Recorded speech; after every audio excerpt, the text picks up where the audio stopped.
isa du'aa ka'ee kan nu waaqeffannu. Inni qulqullaan dhiiga cubbamaa fo'ate, du'a addunyaa sodaachise Yesuusitu mo'ate. Inni qulqullaan dhiiga cubbamaa fo'ate, du'a addunyaa sodaachise Yesuusitu mo'ate. Garaan jaalalaa si qabnaan warra seera cabsituutti lakkaa'amte, cubbuun daacharratti horee iddoo dhaabadee gabatii rarraafamte. Hamba dhiiga kee ta'uudhaan weedduu shubbisaa galataa si baasina. Ilmaan keella keenya jirutti duute akka du'aa kaate dabarsina. Mooteetta mootii nagaan siidha, karaa kee nurraa deemni miidha. Situ dhufee dhimma keenya bitee, rangi kee ganda keenya bitee.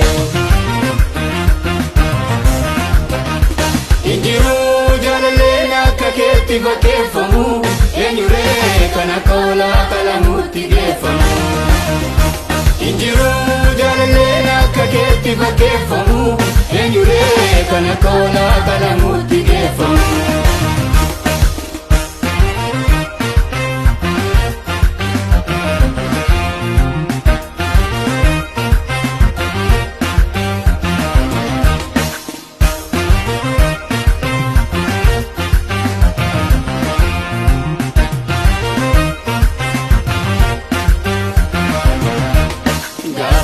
Fannooton barree golgamaana qulqullummaa tarsa'ee, saatii jaangaa sagalitti dukkanii dachee uwwisee tamsee. Warri qulqulluun du'an gaafa sana boolla keessaa ba'anii, lafti sulfin arraabame kattaanis gada yaabame arganii.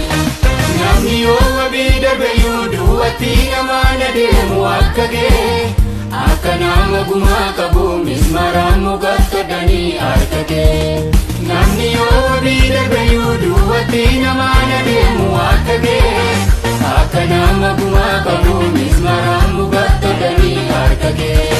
Mooteetta mootii nagaan siidha, karaa kee nurraa deemni miidha.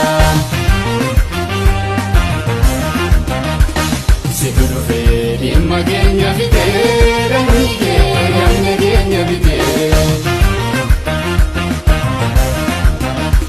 Injiruu jaalalleen akka keetti fakkeeffamu, eenyuree kan akka hoolaa qalamuutti geeffamu. Injiruu jaalalleen akka keetti fakkeeffamu, eenyuree kan akka hoolaa qalamuutti geeffamu.